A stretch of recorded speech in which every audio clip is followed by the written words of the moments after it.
नमस्कार। आपका अखबार के इस अंक में आपका स्वागत है। मैं हूं प्रदीप सिंह। दो घटनाक्रम चल रहे हैं जिन पर आज बात करेंगे। एक है, पहले घटनाक्रम की पहले बात कर लेते हैं, और वो है कांग्रेस पार्टी इस समय सीटों के बंटवारे को लेकर अपनी जो इंटरनल कमेटी 5 सदस्यों की बनाई है उसकी मीटिंग चली और उसमें फैसला हुआ कि कैसे बात करनी है सीटों के बंटवारे पर साथी दलों से, जो 27 दलों का इंडी गठबंधन बना है उसके अंदर। उससे जो खबरें छनकर निकल कर आ रही हैं वो कांग्रेस के लिए बहुत बुरी खबर है। स्थिति ये हो गई है कि 3 राज्यों मध्य प्रदेश, छत्तीसगढ़ और राजस्थान का चुनाव हारने के बाद और तेलंगाना का चुनाव जीतने के बाद भी जो साथी दल हैं वो कांग्रेस पर हावी है। कांग्रेस को दबाने की कोशिश हर तरफ से हो रही है। मेरा शुरू से मानना रहा है कि कोई भी विपक्षी एकता जब भी हुई है, अतीत उठाकर देख लीजिए, इतिहास के पन्ने पलटकर देख लीजिए, जब भी किसी विपक्षी एकता की धुरी कोई मल्टी स्टेट पार्टी या नेशनल पार्टी रही है और वो ताकतवर रही है, तभी वो गठबंधन या वो विपक्षी एकता सफल होती है। इस मामले में अभी जो जितने विपक्षी दल हैं उनमें राष्ट्रीय दल के रूप में या मल्टी स्टेट पार्टी के रूप में देखें तो कांग्रेस पार्टी है। कांग्रेस पार्टी मजबूत होने की बजाय जैसे जैसे चुनाव नज़दीक आ रहा है कमज़ोर होती गई है और इन 3 राज्यों में के चुनाव हारने के बाद उसमें हताशा और उसके अंदर और ज़्यादा बढ़ गई है। उसके कार्यकर्ताओं में हताशा है, निराशा है और पार्टी पूरी तरह से दिग्भ्रमित नज़र आ रही है। अब आप देखिए, लोकसभा चुनाव सर पर है और राहुल गांधी की दूसरी यात्रा निकलने जा रही है। जो उन्होंने भारत जोड़ो यात्रा पहले की थी, अब उसका नया नाम दिया गया है न्याय यात्रा। ये जिन राज्यों से गुजरेगी उनमें लोकसभा की 345 सीटें आती हैं और इन 345 सीटों में से सिर्फ 15, जी हाँ सिर्फ 15 पर कांग्रेस के सांसद हैं। तो इससे अंदाज़ा लगा लीजिए कि कांग्रेस की स्थिति क्या है। अब आप देखिए, एक एक राज्य करके जहां सीटों का तालमेल हो सकता है या बातचीत चल रही है या होने की संभावना है, उनकी बात करें तो आपको पता चलेगा कांग्रेस की स्थिति क्या है। महाराष्ट्र को देख लीजिए। महाराष्ट्र में जो साथी दल हैं, उद्धव ठाकरे की जो शिवसेना है और एनसीपी, दोनों का मानना है कि कांग्रेस पार्टी को ज़ीरो से शुरू करना चाहिए। क्यों?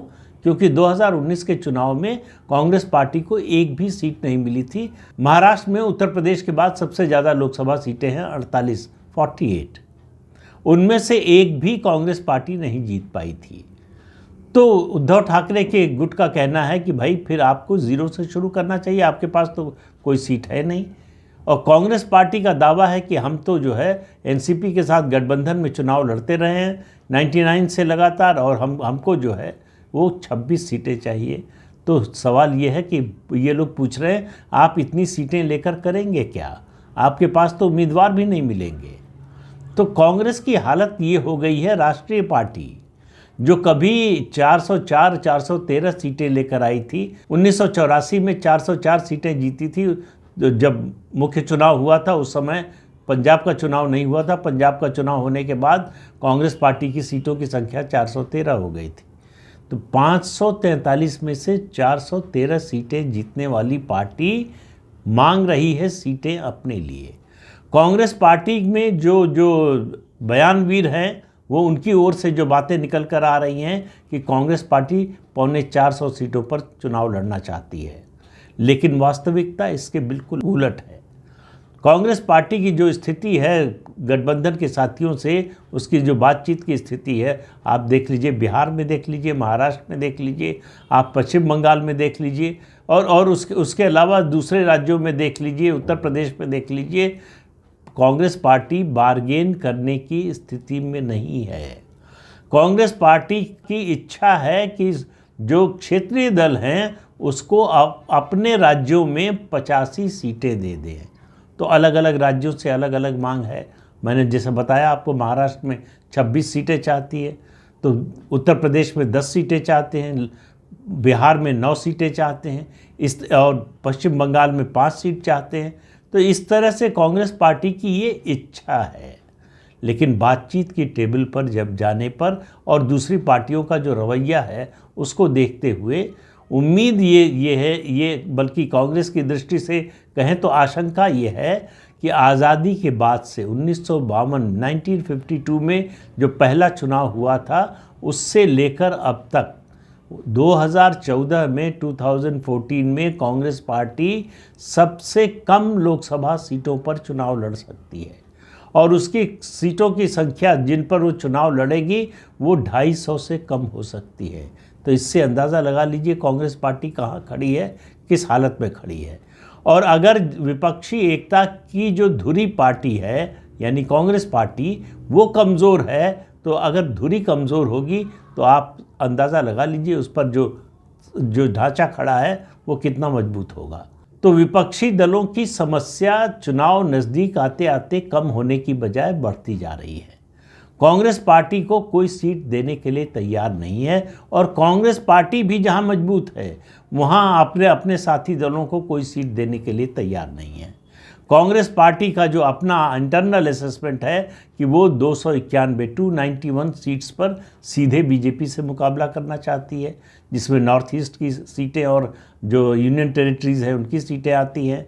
उसके अलावा जिन राज्यों में बीजेपी और कांग्रेस का सीधा मुकाबला है, चाहे वो गुजरात हो, कर्नाटक हो, असम हो और नॉर्थ ईस्ट के बाकी राज्य हों, उसके अलावा मध्य प्रदेश, राजस्थान और छत्तीसगढ़ हो, इन हिमाचल हो, उत्तराखंड हो, इन सब राज्यों में सीधा मुकाबला बीजेपी और कांग्रेस का है। यहाँ कांग्रेस पार्टी अपने साथी दलों को कोई सीट नहीं देना चाहती है, लेकिन जहाँ साथी दल मजबूत है वहाँ सीट ज़्यादा से ज़्यादा चाहती है।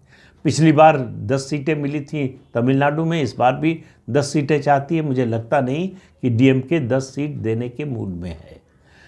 और तेलंगाना की सभी सीटें लड़ना चाहती है, आंध्र प्रदेश की सभी सीटें लड़ना चाहती है कांग्रेस पार्टी। तो इस तरह के रवैये से गठबंधन होगा कैसे? तो कांग्रेस को जो लोग वास्तविकता को समझ रहे हैं, कांग्रेस के अंदर जिन लोगों को ज़मीनी हकीकत का एहसास है और साथी दलों के रवैये का जिनको अंदाज़ा है, उनका मानना है कि कांग्रेस 240 से 245 सीटों से ज़्यादा पर लड़ने की स्थिति में नहीं होगी। तो ये कांग्रेस के इतिहास की सबसे कम सीटें होंगी जिन पर वो लोकसभा चुनाव में मैदान में उतरेगी। तो विपक्षी एकता की खातिर अब कांग्रेस के सामने दो विकल्प हैं। विपक्षी की एकता की खातिर कुर्बानी दे, अपने जो लड़ने वाली सीटें हैं उनकी संख्या कम करे, या अपनी सीटों की संख्या बढ़ाए और इस गठबंधन को बिखरने दे। एक तरफ कुआं है, एक तरफ खाई है। कांग्रेस के लिए जो है विकल्प चुनना आसान नहीं है। और कांग्रेस पार्टी का जो रवैया है, जिस तरह से कांग्रेस पार्टी में योजनाएं बनती है, जैसे मैंने अभी जिक्र किया, जो न्याय यात्रा शुरू होने वाली है राहुल गांधी की मणिपुर से, पहली बात तो उन्होंने अरुणाचल को छोड़ दिया। पहले अरुणाचल से शुरू करने की घोषणा हुई थी, तो क्या ये चीन के दबाव में हुआ? क्योंकि अरुणाचल में जब भी देश का कोई बड़ा नेता जाता है, संवैधानिक पद पर बैठा हुआ व्यक्ति जाता है या किसी राष्ट्रीय दल का नेता जाता है, चीन उस पर एतराज़ जताता है। लेकिन चीन की ओर से कोई औपचारिक एतराज़ नहीं आया, लेकिन राहुल गांधी ने अपने आप रास्ता बदल दिया, अरुणाचल प्रदेश को छोड़ दिया, मणिपुर से यात्रा शुरू हो रही है। और कांग्रेस के अंदर के लोगों का कहना है कि पार्टी रिसोर्स क्रंच से जूझ रही है, यानी संसाधनों के संकट के दौर से गुजर रही है। ऐसे में इस यात्रा पर जो खर्च होगा उसका असर हमारी लोकसभा चुनाव की तैयारी पर पड़ेगा। हमारी लोकसभा चुनाव के लिए हमें जो संसाधन चाहिए उसमें कमी आएगी, उसमें कटौती करनी पड़ेगी। तो ये कितनी समझदारी का कदम है इस समय यात्रा शुरू करना। ये ऐसा समय है जब देश भर में दौरे होने चाहिए कांग्रेस के बड़े नेताओं के, लेकिन राहुल गांधी से ये सच्चाई कहने की, ये बताने की हिम्मत किसी में है नहीं। तो कौन बताने जाए, कौन कहने जाए, और राहुल गांधी सुनेंगे कि नहीं, इसका किसी को भरोसा नहीं। बल्कि ज़्यादा भरोसा इस बात का है कि बिल्कुल नहीं सुनेंगे और हो सकता है अपमानित भी कर दे। इसलिए राहुल गांधी के सामने कोई सच बोलने की हिम्मत नहीं करता और अब कोशिश भी नहीं करता। तो इसलिए राहुल गांधी को सही फीडबैक जो है वो मिलना एक तरह से बंद हो चुका है काफ़ी पहले से। आज की बात नहीं है। ये जब G23 बना था तो उससे पहले से ये स्थिति आ गई थी, इसीलिए G23 बना था, लेकिन उसका कोई असर हुआ नहीं। अब कांग्रेस पार्टी के लिए मुश्किल जो है चुनाव आते आते और बढ़ने वाली है, क्योंकि क्षेत्रीय दल कांग्रेस को कोई रियायत देने के मूड में नहीं है। उनको लगता है कि कांग्रेस पार्टी का मुकाबला जहां भी भारतीय जनता पार्टी से होता है वो कमज़ोर नज़र आती है और लगातार और कमज़ोर होती जा रही है।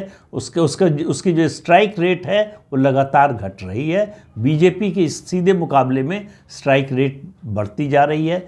पिछले चुनाव में 90% के आसपास पहुंच गई थी और इस चुनाव में उम्मीद है कि 90% के ऊपर अगर नहीं गई तो 90% के आसपास तो बनी ही रहेगी। तो ऐसे में कांग्रेस से उसके साथी दलों को कोई उम्मीद नहीं है। तो अब आप देखिए आने वाले दिनों में मुझे लगता है कि 15 से 20 जनवरी के बीच में सीटों का जो मुद्दा है उस पर कोई न कोई फैसला इस पार उस पार हो जाएगा इन साथी दलों के बीच में। दूसरा घटनाक्रम लोकसभा चुनाव की दृष्टि से भी महत्वपूर्ण है और राष्ट्रीय सुरक्षा की दृष्टि से भी। केंद्र सरकार ने आखिर में इतनी हिला हवाली के बाद 4 साल के बाद ये तय किया कि अब उसे CAA लागू करना है, यानी सिटीजनशिप अमेंडमेंट एक्ट, नागरिकता संशोधन कानून जो बना था दिसंबर 2019 में, उसके रूल्स तैयार हो गए हैं और 26 जनवरी के बाद किसी भी दिन नोटिफाई हो सकते हैं। इसका असर जितने सीमावर्ती राज्य हैं उन सब की राजनीति पर पड़ेगा और ख़ास तौर से पश्चिम बंगाल पर। पश्चिम बंगाल पर मैं आपसे बहुत लंबे समय से कह रहा हूं कि अगर CAA लागू नहीं करेगी बीजेपी चुनाव आने से पहले, लोकसभा चुनाव से पहले, तो मथुआ समुदाय का वोट नहीं मिलेगा और जितने बाहर से आए हुए बांग्लादेश, अफगानिस्तान और पाकिस्तान से आए हुए लोग हैं उनका वोट बीजेपी को नहीं मिलने वाला है। और उसका असर केवल उनके वोट तक सीमित नहीं रहेगा, पूरे हिंदू समाज पर, खासतौर से पश्चिम बंगाल में उसका असर पड़ता है। अब CAA लागू होने से क्या होगा कि मथुआ समुदाय एकजुट होकर भाजपा के साथ आएगा पश्चिम बंगाल में, लेकिन उससे बड़ी बात जो होगी वो होगा ध्रुवीकरण। इसके विरोध में विपक्षी दल लामबंद करने की कोशिश करेंगे अलग अलग ताकतों को और अंत में जो गोलबंदी होगी वो मुस्लिम वोटों की होगी। विपक्षी दल जब CAA का कानून आया था, संसद में बिल आया था और पास हुआ, उसके बाद से लगातार ये मुद्दा बना रहे हैं कि ये मुसलमानों के खिलाफ है। दरअसल ये कानून किसी के खिलाफ नहीं है। ये कानून पाकिस्तान, बांग्लादेश और अफगानिस्तान में जो हिंदू, क्रिश्चियन, बौद्ध, जैन और सिख संप्रदाय के लोग हैं उनको नागरिकता देने का है। यानी इन तीनों देशों में जो धर्म पर आधारित राज्य चलता है, तीनों इस्लामी देश हैं, वहाँ इनका जो इनके धर्म के आधार पर परसिक्यूशन हुआ, उत्पीड़न हुआ, उसके कारण इनको छोड़कर भागना पड़ा वो देश और भारत में शरण लेना पड़ा। ऐसे लोगों को नागरिकता देने के लिए है, किसी की नागरिकता लेने के लिए नहीं है। इसको हिंदू बनाम मुस्लिम बनाने की कोशिश भाजपा के विरोधी लगातार कर रहे हैं पिछले 4 साल से, लेकिन इसका कोई असर जो है आम लोगों पर पड़ा नहीं है। और इस बार चुनाव के समय CAA लागू होने पर इसको अगर मुद्दा बनाने की कोशिश करेंगे तो मेरा मानना है कि ये उनके ऊपर उल्टा पड़ेगा, ये बूमरैंग करेगा विपक्ष पर अगर इस तरह की कोशिश हुई, क्योंकि जितना ही मुस्लिम वोटों को गोलबंद करने की कोशिश करेंगे, आक्रामक रूप से करने की कोशिश करेंगे, उतना ही इसका काउंटर पोलराइजेशन के रूप में असर होगा। और पश्चिम बंगाल, असम और सीमावर्ती राज्य जितने हैं जहाँ जहाँ घुसपैठ की समस्या है, उसमें बिहार भी आ जाता है, तो इन सब राज्यों में CAA लागू होने का असर पड़ेगा। उसके अलावा पूरे देश में सरकार की दृढ़ इच्छा शक्ति का एक और उदाहरण लोगों के सामने आएगा। तो अयोध्या में मर्यादा पुरुषोत्तम भगवान राम की मूर्ति की प्राण प्रतिष्ठा का कार्यक्रम 22 जनवरी को जो होगा, उसके बाद देश भर में जो माहौल बनेगा, फिर CAA लागू होने से जो माहौल बनेगा, कुल मिलाकर सरकार की दृढ़ इच्छा शक्ति और सरकार के बड़े काम करने की जो शक्ति है, उसका प्रदर्शन लोगों के सामने, उसका उदाहरण लोगों के सामने पेश होगा। इसका असर केवल कुछ राज्यों तक, केवल सीमावर्ती राज्यों तक सीमित नहीं रहने वाला है, इसका असर पूरे देश में पड़ने वाला है। तो सीए का कानून भारतीय जनता पार्टी के लिए गेम चेंजर खास तौर से पश्चिम बंगाल में हो सकता है। जो केंद्रीय गृह मंत्री अमित शाह का लक्ष्य है कि 42 में से 35 सीटें भारतीय जनता पार्टी जीते पश्चिम बंगाल से, वो असंभव नहीं रह जाएगा। मैं ये नहीं कह रहा हूँ कि 35 सीटें जीतने जा रही है भारतीय जनता पार्टी, लेकिन वो संभावना के दायरे में आ जाएगा। उसके आसपास बीजेपी पहुंच जाए तो कोई आश्चर्य की बात नहीं होगी। अगर बीजेपी को 350 से ऊपर जाना है, 350-400 के बीच में सीटें हासिल करनी है लोकसभा चुनाव में, तो पश्चिम बंगाल में इस तरह का प्रदर्शन करना होगा, दूसरे राज्यों में भी करना होगा। दूसरे राज्यों की बात बाद में करेंगे। दक्षिण भारत में भाजपा की स्थिति क्या होगी, इस पर एक अलग वीडियो बनाऊंगा, उसमें विस्तार से उसकी बात करूंगा। लेकिन ये जो दो मुद्दे हैं, कांग्रेस की दयनीय स्थिति और भारतीय जनता पार्टी का आक्रामक रुख, ये दोनों मिलाकर 2024 के चुनाव की पिच तैयार कर रहे हैं, जिस पर किस टीम को जीतना है इसमें कोई शक नहीं है। बात केवल जीत की मार्जिन की हो रही है। तो इंतज़ार कीजिए 15 जनवरी का और 22 जनवरी का। 15 जनवरी के बाद और 22 जनवरी के बाद खास तौर से देश का जो माहौल बदलेगा, जो वातावरण बदलेगा, जिस तरह का माहौल बनेगा, उसमें आपको एक नए भारत की तस्वीर उभरती हुई दिखाई देगी। तो इस अंक में इतना ही। अगले अंक में फिर मिलेंगे किसी नए मुद्दे के साथ। तब तक के लिए अनुमति दीजिए। आपसे अनुरोध है कि ये चैनल देखिए, शेयर कीजिए, लाइक कीजिए और सब्सक्राइब ज़रूर कीजिए। नमस्कार।